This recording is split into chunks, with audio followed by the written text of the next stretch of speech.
تعد ساحة جامع الفن القلب النابض لمدينة مراكش، حيث تمتزج العروض الفنية بالحكايات الشعبية، مشكلة فضاء فريدا استثنائيا ظل صامدا عبر العصور.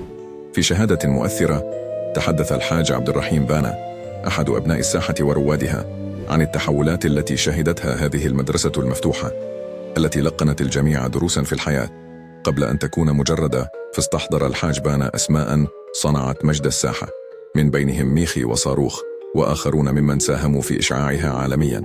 هؤلاء الفنانون الشعبيون لم يكونوا مجرد مؤدين، بل كانوا جزءا من هوية مراكش وروحها الثقافية.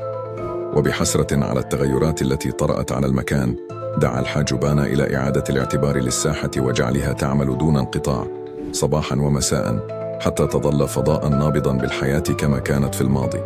فهل تستعيد الساحة مجدها، أم أن عجلة الزمن ستواصل طمس ملامحها الأصيلة؟